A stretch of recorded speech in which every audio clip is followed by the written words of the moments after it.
based on the socials, this is a hot topic, but I'm really struggling to make this one interesting. So bear with me. Opinions on this are polarized. I feel that people either have the opinion that you should pay off your mortgage or you should invest. There are a few people in the middle, but most people give one of the opinions or the other. My opinion differs to most, but saying that, there are people that do share my opinion. And in this video, I'm going to go through what the figures say, both points of view, and give my opinion. I will go through some calculations and I will do my best to keep it as interesting as I can, because it is quite a dry topic, especially when you get into the figures. This video does assume we're not talking huge amounts. So if you do, say, coming to a £200,000, I don't know, maybe $1 million, then I think you should base what you do. You should give more consideration to what you do and not do something based on what someone on YouTube says. On that note, I am not a financial advisor. This is not financial advice. Always do your own due diligence and do your own research. God, I can't talk today, can I? So let's go through the figures. First off, a very simplified figure or simplified version of the figures. So bear in mind that let's say 8% invested, an 8% growth, or an 8% interest rate on money in a bank account is exactly the same as an 8% paying off, let's say an 8% interest rate on a debt. 8% is 8%, whether it's debt or whether it's savings or investment. So if we, in this video, I'm going to broadly use a £10,000 amount as just an amount to give an example on.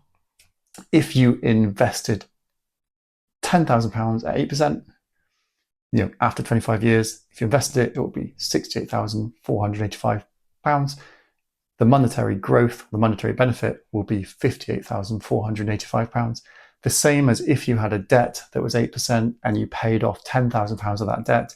Doesn't matter what the total debt is, the monetary benefit of that £10,000 will be £58,485.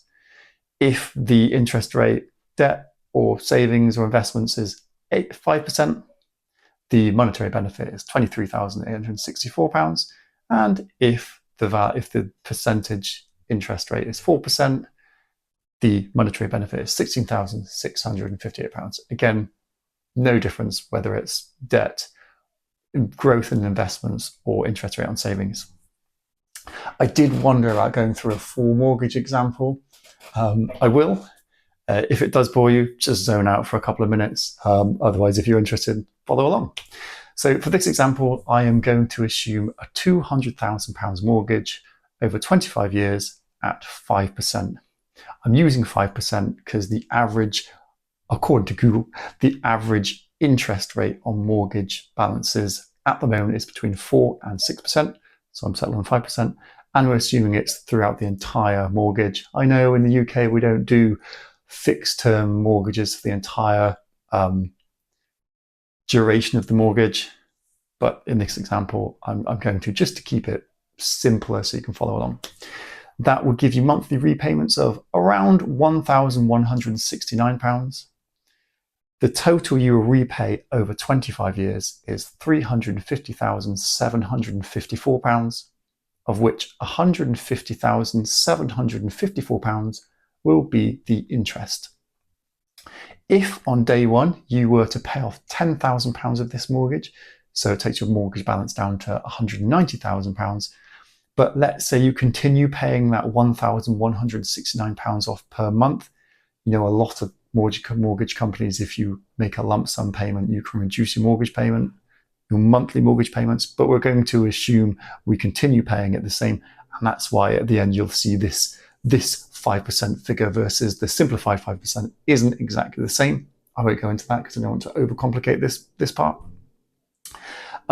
You will be mortgage free in about 2 years and 4 months earlier than you otherwise would have been. and you reduce your total mortgage interest by about £22,885. But let's be clear, this is guaranteed benefit. So your benefit is £22,885 guaranteed versus a speculative £58,485 growth if you invested it and you did achieve the returns, the historical average returns, if investing in a well-diversified global index fund. And well-diversified global index funds is something that I pretty much mention in every video. It's a mouthful, isn't it? So what is the best thing to do based on those figures? The financially and mathematical best thing to do is obviously invest.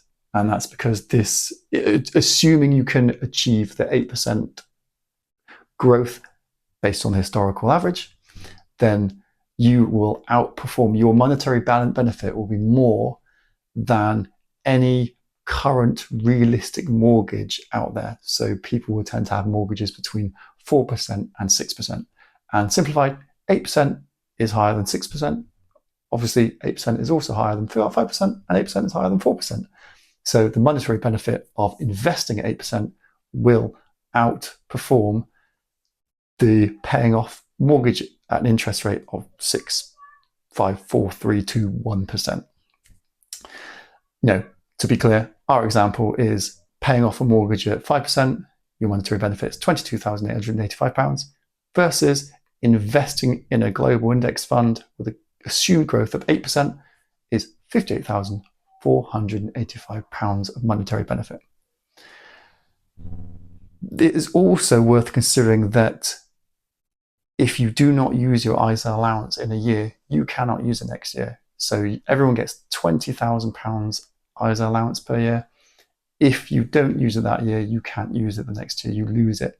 You can overpay your mortgage next year, but you can't invest in ISA. And I'm assuming that if you pay off your mortgage, if you invest any spare capital, it will be in a stocks and shares ISA, because that's my go-to, that's my recommendation. Obviously, you've got pensions as well. Or if you have used your ISA allowance, then the calculations differ slightly, because you might have to put it in a standard investment account, which means you will end up paying tax on any growth. So you'd have to redo the calculations. If you want a video on that, let me know. I can do that. Also, money invested or saved is liquid, so you can get hold of it. Whereas money in a house or a property isn't liquid. It's more difficult to get hold of it. Some people say, "Oh, but inflation will eat away at your growth. The growth of your savings or investment." Yep, but inflation eats away at debt in exactly the same way. The other way of looking at this is a non-financial or mathematical way, and I think this is equally as, or in some cases actually more important. You should consider, what is your overall goal? Your overall goal, what would be your overall goal from investing, and what would be your overall goal from paying off your mortgage? If it will bring you peace of mind or happiness from being mortgage free quicker, then absolutely that is more than valid. So what is your goal from investing? Is it to make you rich? I would say that's not necessarily the best goal, or that's not necessarily like the way I think of it. I do invest, but not to be rich. I invest for an overall quality of life improvement, and ideally my dream is financial freedom as soon as possible. But if having a mortgage stresses you out and you're not pursuing this goal of financial freedom, then, or a comfortable retirement, then absolutely it's valid to pay off your mortgage. I would say that happiness is more important than financial optimization. I feel like I should have said more on this point of view, but I think that's what it boils down to. It boils down to like happiness and peace of mind. There is middle ground. So it's worth saying that you could always put the money in savings, so you can get a guaranteed return because you get guaranteed interest rate on savings, and you can put saving money into a tax-effective wrapper, a cash ISA. My opinion, I always invest before saving because of the assumed growth that I can achieve through investing versus saving. Or if you're not sure, you could always split it. If you come into 10 grand, put 5 grand in an investment and pay off your mortgage by 5 grand. My opinion on it all, I would always invest. But that is because I don't care about paying off my mortgage sooner. I mean, I do have a relatively low mortgage interest rate, but even if my interest rate was, at that higher end of 6%, I view my finances as just a balance sheet. So you've got your debt and you've got your assets. So when it comes to the house and the mortgage, my house, the asset is worth X amount, and my debt is worth X amount, and my mortgage debt is less than the asset price. So I don't lose sleep over it. I literally don't care. However, I am not you. Different things make me happy, different things make me unhappy, and different things stress me out. So consider what is important to you. If you just want to go with a financially or mathematically best way to do this, assuming, and it is a big assumption because no one knows the future is going to be the same as the last 100 years, but assuming it is, then invest if you want the financial or mathematical outcome. If it will bring you happiness to pay off your mortgage, go and pay off your mortgage. But do remember what you'll be sacrificing by paying off your mortgage, and that is the use of any ISA, the liquidity of the money. And do remember, if you're unsure, do remember you can pay off your mortgage next year, but overpay your mortgage next year. So in summary, I've kind of already done the summary now, haven't I? In the summary, financially invest, but consider what makes you happy. The mathematically optimal way to use your money isn't necessarily the best way to live your life. I hope that has helped.